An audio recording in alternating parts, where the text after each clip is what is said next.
Chers frères et sœurs dans le Seigneur, je vous salue encore tous dans le nom puissant de notre Seigneur Jésus-Christ. Nous sommes dans notre mission de prière et d'intercession.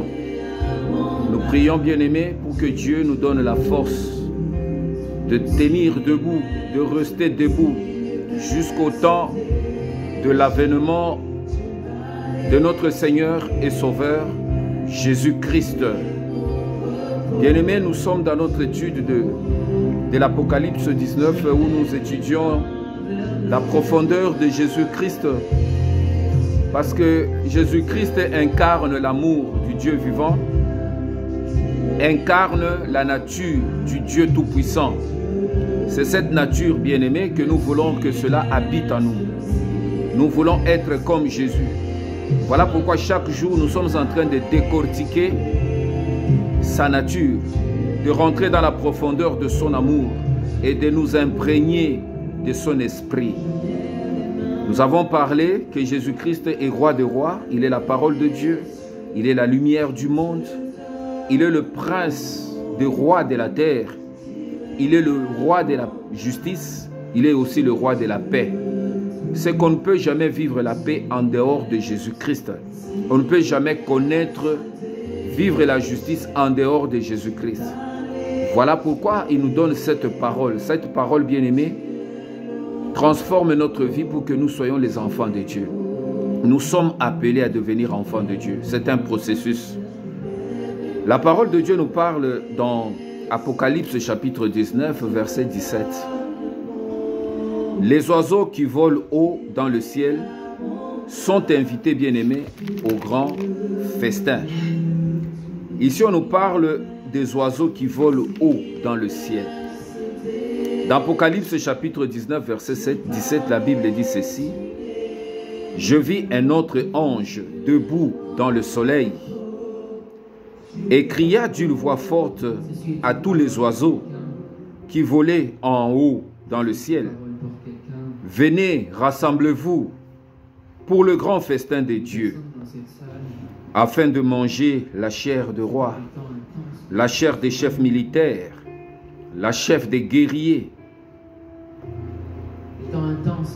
la chair des chevaux, de ceux qui montent, de ceux qui montent la chair, de ceux qui montent les chevaux, de ceux qui montent les chevaux bien-aimés, la chair de tous les hommes, libres et esclaves, petits et grands. » Bien-aimés, ici, c'est la voix d'un ange qui est dans le soleil qui cria d'une voix forte. Nous allons comprendre qui est cet ange qui est debout dans le soleil et qui cria d'une voix forte. Il cria à qui? Il cria, bien-aimé, à tous les oiseaux qui volaient d'en haut dans le ciel. Et nous allons comprendre qui sont ces oiseaux qui volent haut dans le ciel.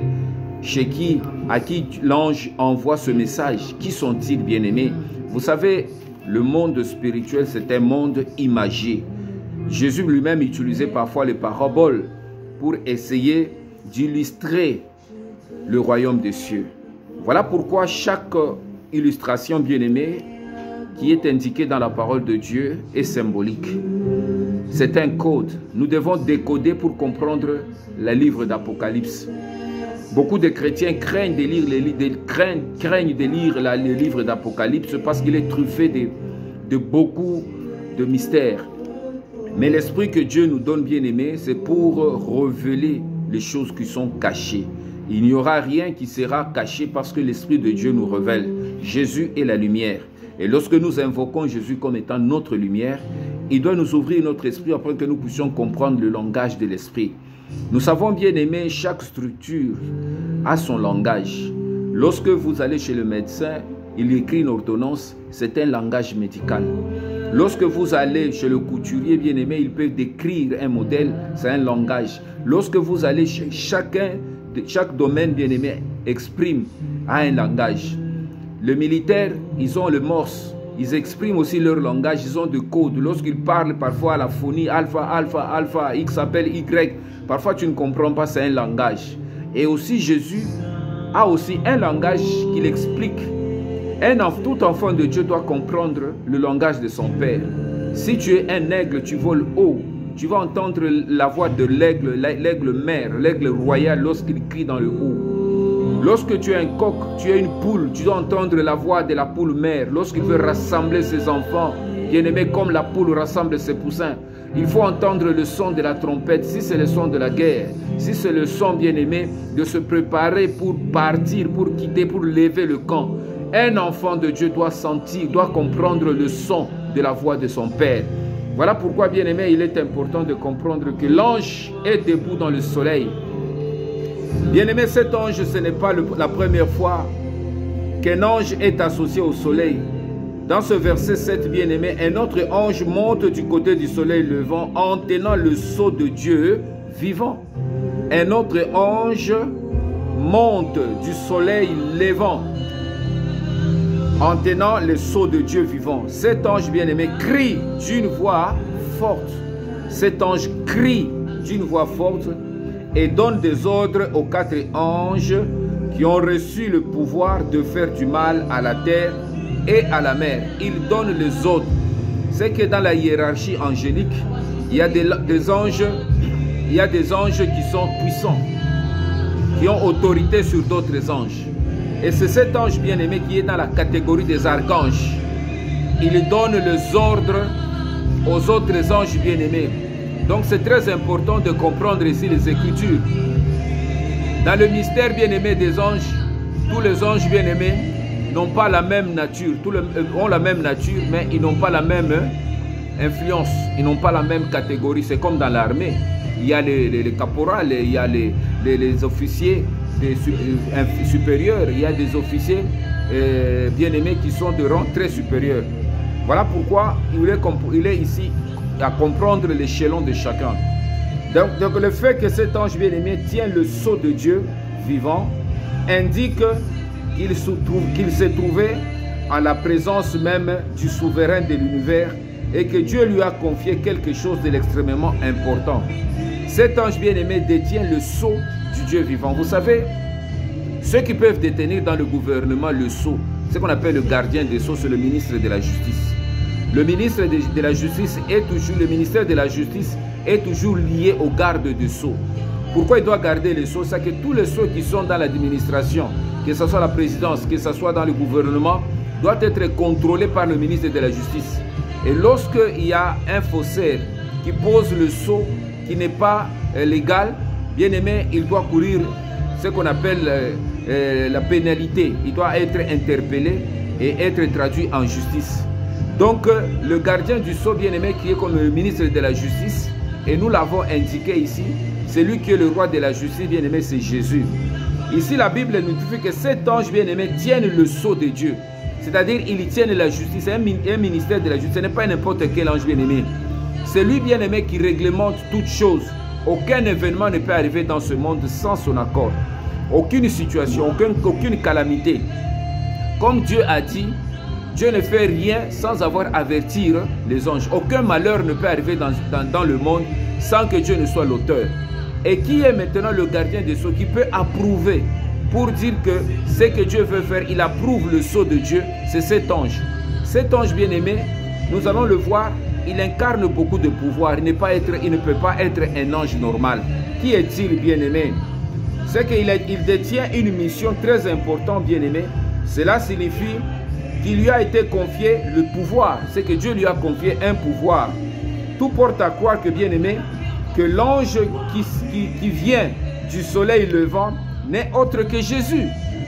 Parce que quand nous regardons le pouvoir que cet ange détient, il n'y a que Jésus qui peut le détenir. C'est lui qui est le prince, le roi de la justice, le prince de la justice et le prince de paix. C'est lui, bien-aimé, qui détient tout le pouvoir que Jésus détient. Donc, ça peut être que lui. Donc, c'est lui qui a toute la confiance de son Père. C'est Jésus qui a toute la confiance de son Père, bien-aimé. Le seul qui a été trouvé digne d'ouvrir le livre et les 7 sceaux. Parce que quand nous voyons le sceau ici, bien-aimé, que Jésus détient, et qui a été digne d'ouvrir le livre et de rompre les 7 sceaux, c'est Jésus. Lorsque nous lisons d'Apocalypse chapitre 5, versets 9 à 12, on a dit que non. Jean a pleuré parce que personne n'a ouvert le livre ni ne rompre le sceau. Mais il y a un de vieillard qui est venu peur. Jean lui dit, ne pleure pas. Il y a Jésus. C'est lui qui est le prince, le roi de la terre. Jésus-Christ, le Fils de Dieu. C'est celui qui a ouvert le livre et qui a rompu les 7 sceaux.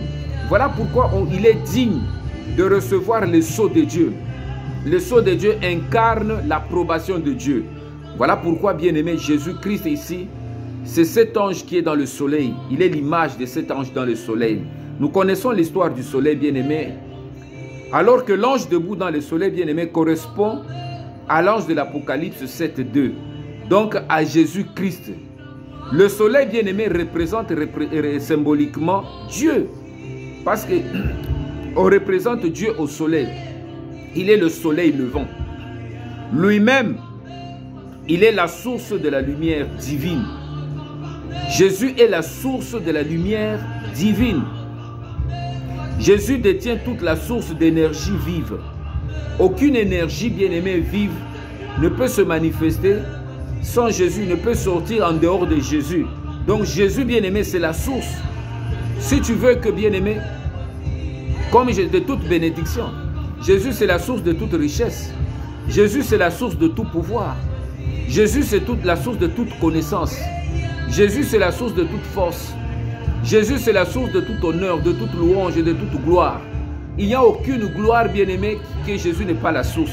C'est pour cela que Jésus a dit que tout pouvoir m'a été donné dans le ciel et sur la terre. Tout pouvoir vient de Dieu. Alors même le diable et tout le pouvoir qu'il exerce, c'est Dieu qui lui a donné. Donc Jésus est la source. Quand le soleil est clair, qui lui donne cet éclat? C'est Jésus. Quand la lune est claire, qui lui donne la lumière, l'éclat à la lune? C'est Jésus. Quand les étoiles scintillent dans le ciel, qui donne l'éclat aux étoiles? Qui détermine leur distance? Qui donne la frontière à la mer, la frontière aux fleurs, la frontière à la faune, la frontière aux océans, la frontière aux forêts, à la savane, même au désert? Qui limite les frontières? C'est Jésus. C'est lui le gardien des sceaux. C'est lui qui fixe le temps de notre vie sur la terre, bien-aimé. Personne ne peut ajouter une coudée à la longueur de sa vie. Même si, bien-aimé, tu vois les médecins les plus réputés de ce monde, si ton temps est arrivé, le temps qui a été imparti pour que tu quittes ce monde bien-aimé, il n'y a que Dieu qui peut l'allonger. Lorsqu'il avait fait à Ézéchias, il a dit, il a envoyé le prophète Ésaïe, va dire à Ézéchias de mettre de l'ordre parce que bientôt il va partir. Ézéchias a pleuré. Il a demandé à Dieu de se souvenir des œuvres qu'il a fait. Ésaïe n'était pas parti très loin. Il fut entendre à Ésaïe de revenir et lui dire que Dieu lui a prolongé 15 ans d'années. Qui peut allonger les années de quelqu'un bien-aimé? C'est Jésus. Qui peut faire remettre à l'homme toutes les années que les ennemis ont dévorées, que le diable a volé, que le diable a détruit? Qui peut te restituer tout ce que le diable t'a pris? Il n'y a que Jésus. Jésus est le gardien des sceaux. C'est cet ange qui se tient dans le soleil. Parce que le soleil bien-aimé représente la lumière, une source de Dieu de lumière pour éclairer toute la terre. Jésus, c'est lui qui peut éclairer toute la terre bien-aimé en un instant. Parce que sa lumière peut aller jusqu'aux confins de la terre. Même les gens qui sont dans le ténèbre peuvent voir la lumière. C'est ici, bien-aimé, de considérer Jésus. Jésus, bien-aimé, se trouve au cœur du dessein de Dieu. Jésus se trouve au cœur du dessein de Dieu et constitue l'espoir pour toute l'humanité. Il n'y a aucun espoir qui peut venir en dehors de Jésus, bien-aimé. Si, bien-aimé, voilà pourquoi la Bible dit malheur à celui qui se confie à un homme. Un homme peut te donner un espoir, mais l'espoir d'un homme est toujours limité. L'homme peut changer. Il peut te dire, passe demain, tu auras ceci, mais après demain, il te dit, ah mon frère, excuse-moi, j'ai eu un contretemps. Mais Dieu, lorsqu'il te promet quelque chose, lorsque Dieu te dit que je te bénirai, bien-aimé, sa parole ne peut jamais revenir à lui sans avoir accompli ce qu'il a dit. Voilà la différence entre Dieu et les hommes. Voilà pourquoi Jésus incarne, bien-aimé, l'espoir de tous les humains.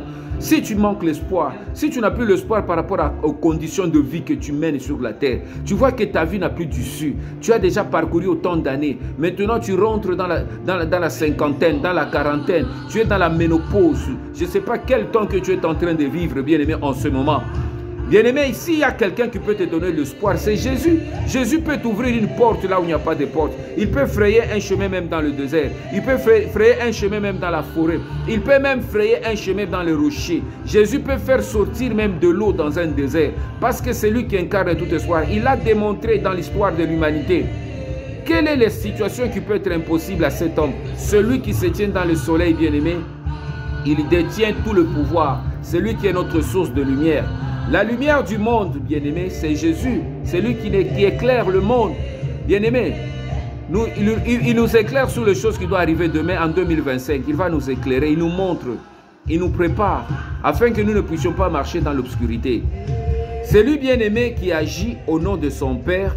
C'est lui qui représente le souverain de l'univers et qui va régner en son nom. De ce fait, il est naturellement représenté donc comme debout dans le soleil. Donc on représente Jésus debout dans le soleil parce que c'est lui qui représente la volonté de Dieu. Alors lorsqu'il est établi qu'il a donné les ordres aux oiseaux qui volent dans la hauteur. Et nous allons voir qui sont ces oiseaux bien-aimés. C'est que nous devons considérer la parole de Dieu. Lorsque Dieu nous interpelle par la parole, nous ne devons pas boucher les oreilles. Nous devons entendre le son de la tempête et marcher. Parce que bien-aimé, Dieu nous parle, tantôt d'une manière ou d'une autre. Et nous devons y prendre garde. Chaque jour, Dieu nous parle, bien-aimé.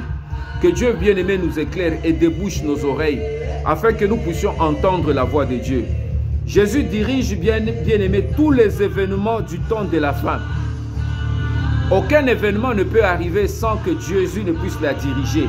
Il dirige tous les événements qui vont arriver, que ce soit au Congo, que ce soit à Kinshasa, que ce soit en Europe, en France, partout. S'il y a un événement bien-aimé qui va arriver dans le monde, que ce soit la guerre, que ce soit la famine, que ce soit l'épidémie, Jésus dirige tous les événements qui vont se passer dans le monde, bien-aimé.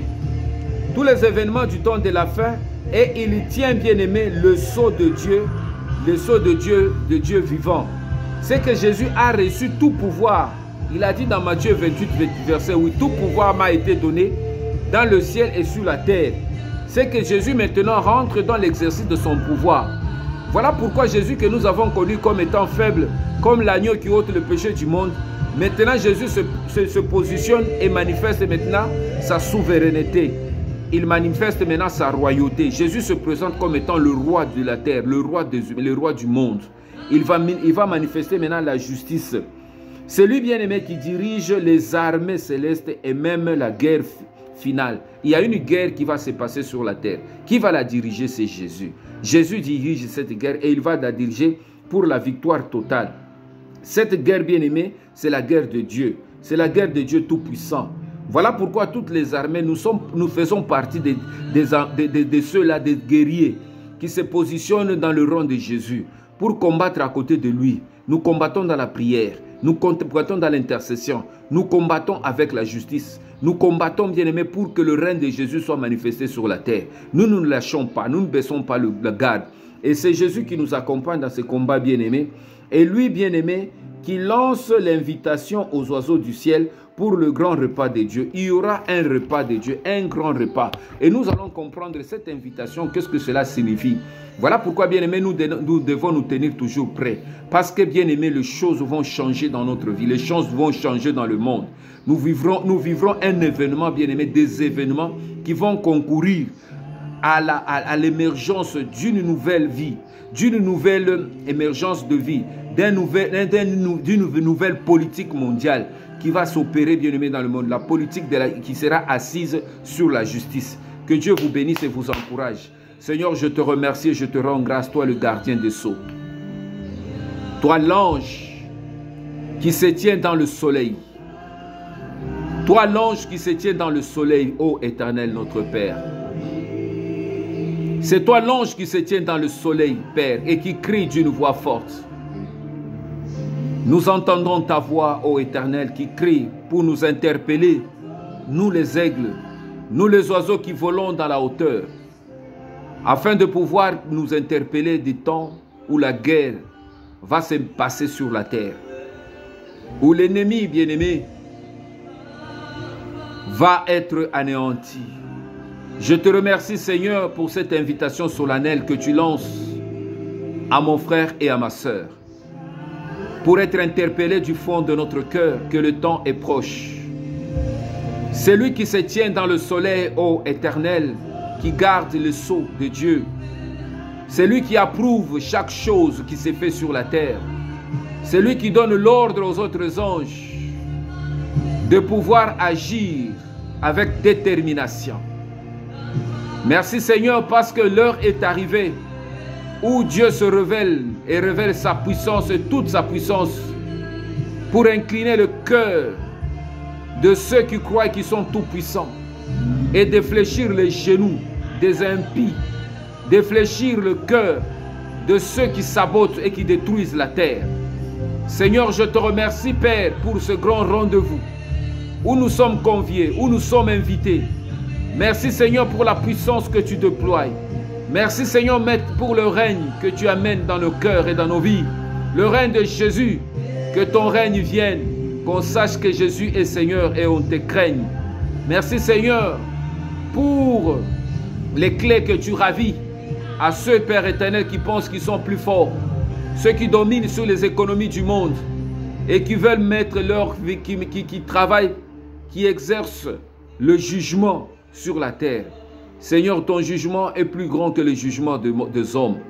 Voilà pourquoi, Père éternel, tu juges avec justice. Juge les nations, ô Éternel. Juge ceux-là qui détruisent, c'est notre Dieu, nos vies, et qui nous mènent en bateau pour la ruine. Juge leur comportement, Seigneur, et qu'ils tombent en défaillance devant toi, ô Éternel, devant toi, le roi de rois. Juge le grand, les chefs militaires, le chef politique, les chefs des armées, les chefs, Seigneur notre Dieu, ceux qui incarnent l'autorité sur la terre, dans les nations, Seigneur, qu'ils tombent en défaillance et qu'ils comprennent que le Seigneur est Dieu. Je te remercie pour ce temps que tu disposes, ô Éternel, notre Père. Je sens l'odeur de ta venue. Je sens l'odeur de ta paix, l'odeur de la grâce, l'odeur de la grandeur de ton nom. Je sens l'odeur éternelle de l'élévation, de la profondeur de ton amour. Merci Seigneur pour le cri que le l'ange du soleil nous interpelle. Nous entendons ta voix. Que ton règne vienne. Au nom de Jésus, notre Seigneur et notre Sauveur, nous disons Amen. Que Dieu vous bénisse, bien-aimés.